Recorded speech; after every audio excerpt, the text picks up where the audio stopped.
En direct jusqu'à minuit, c'est Storytelling. Nous sommes avec le voyant Claude Alexis. Merci beaucoup d'être avec nous dans l'Open Zone. On va revenir sur votre carrière. Votre première rencontre, Claude Alexis, avec la voyance, elle se fait lorsque vous avez 5 ans.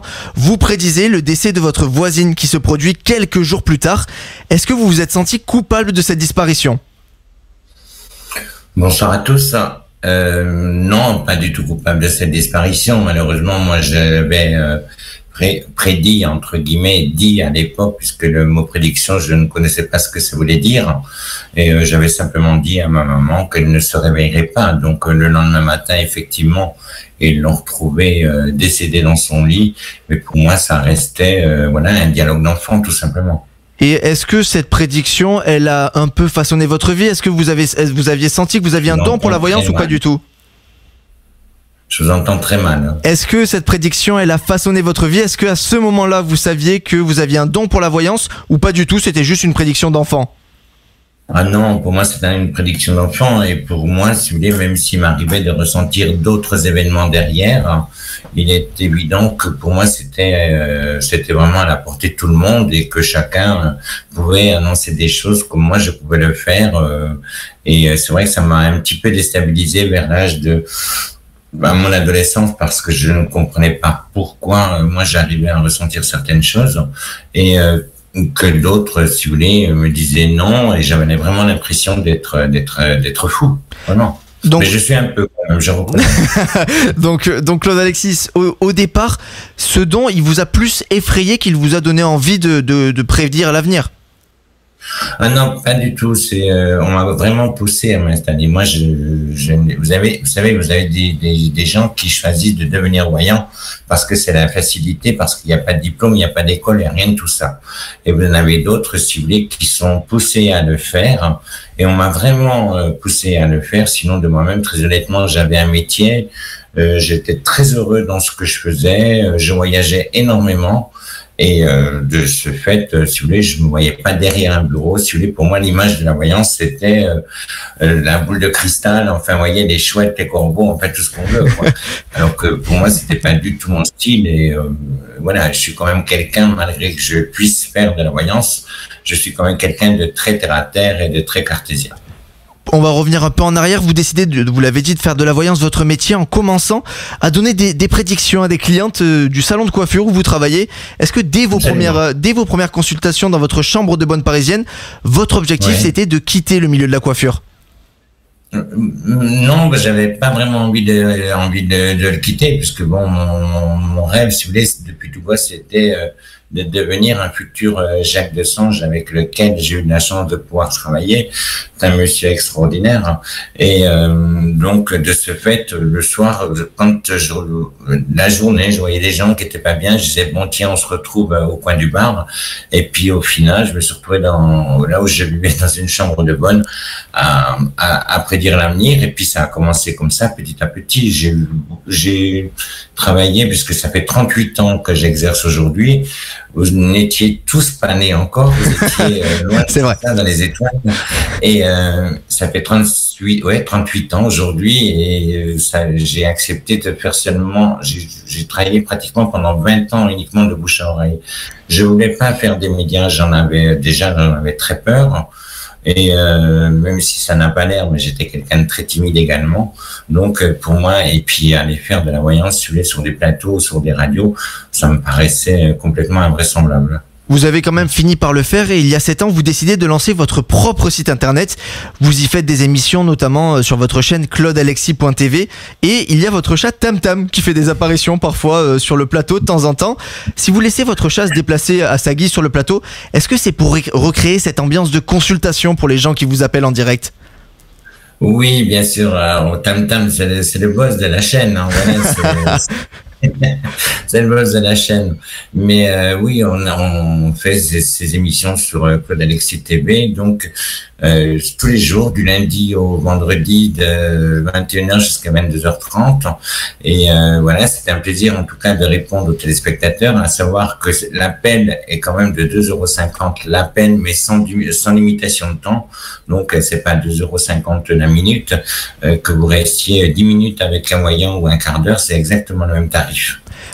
Claude Alexis, on en parle depuis tout à l'heure, vous êtes voyant, mais ça reste flou pour beaucoup d'entre nous. Est-ce que, en gros, ça veut dire que vous êtes capable de prédire l'avenir d'une personne sans forcément la connaître? Oui, puisque sur les émissions, d'ailleurs, même chez vous, si vous voulez, sur une émission, si vous voulez, simplement à travers la voix, il y a des vibrations, il y a des images qui me viennent, il y a des sons, si vous voulez, et à partir de ce moment-là, on est capable de prédire, hein, bien sûr. Est-ce qu'on est voyant ou est-ce qu'on le devient? Pardon? Est-ce qu'on est voyant ou est-ce qu'on le devient? Pardonnez-moi, j'ai pas compris. Claude Alexis, est-ce que l'on est voyant ou est-ce qu'on le devient? Non, vous entendez pas? Bon, on va passer à la question suivante. Est-ce que vous, la voyance, c'est un don que vous avez travaillé? Mon grand âge va faire que je vais devoir bientôt porter un appareil, ça continue aussi, c'est le son qui m'ont fait, je sais pas. Mais non, ça va aller, vous inquiétez pas, on va réussir. Est-ce que vous, personnellement, la voyance, c'est un don que vous avez travaillé? Non, j'ai jamais rien travaillé. Moi, si vous voulez, tout se fait, entre guillemets, je dirais, maison, quoi. Mais voilà, souvent on a quelque chose. Alors, je suis intimement convaincu qu'on a tous quelque chose en soi, qu'on a tous une ligne de pressentiment, qu'on a, voilà. Est-ce que ça ne vous est jamais arrivé à vous, peut-être, d'aller dans un endroit ou de voir quelque chose où vous avez l'impression de l'avoir déjà vu ou d'y avoir déjà été? À n'importe qui, ça arrive, hein. À n'importe qui. Donc, alors que vous savez pertinemment, si vous voulez, que vous n'y êtes jamais allé. Moi, je me souviens, j'étais parti en Égypte, hein, et au moment, au fur et à mesure que je visitais, même le guide me demandait, si vous voulez, si j'étais déjà venu sur place, parce que je connaissais, si vous voulez, le lieu, et alors que jamais je m'étais présenté en Égypte auparavant.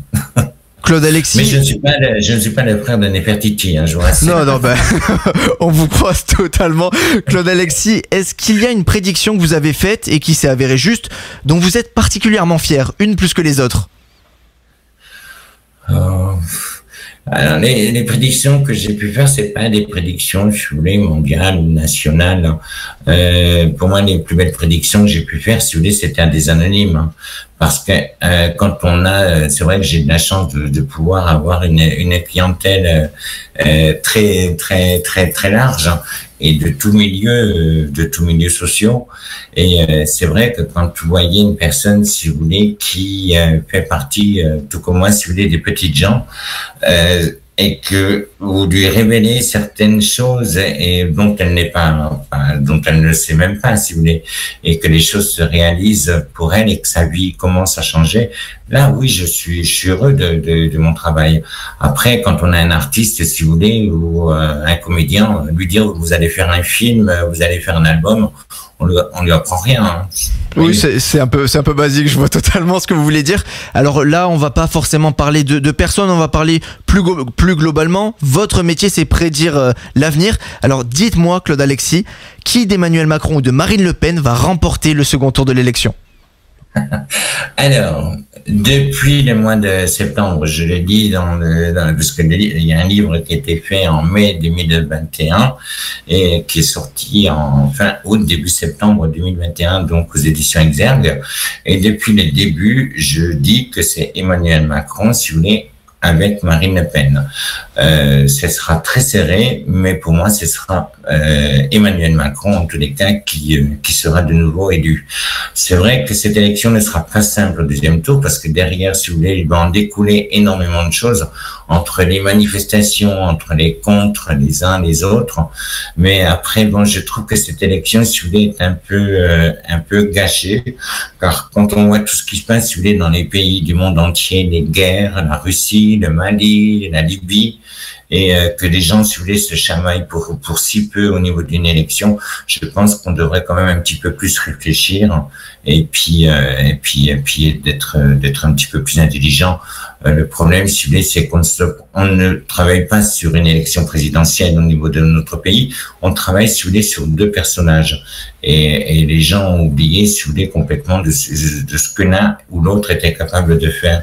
Donc, moi, comme je dis, chacun vote entre son âme et conscience.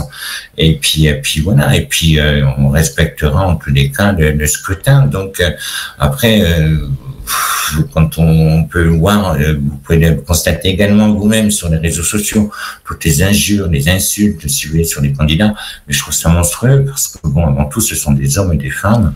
Et comme je dis, on a quand même, par rapport à tout ce qui se passe dans le monde, on a quand même une chance extraordinaire, si vous voulez, de vivre dans un pays. Et on terminera sur ce message. Merci beaucoup, Claude Alexis, d'avoir été avec nous dans l'Open Zone. Je rappelle que vous êtes voyant et qu'on vous retrouve sur claudealexis.tv. En direct jusqu'à minuit, c'est Storytelling.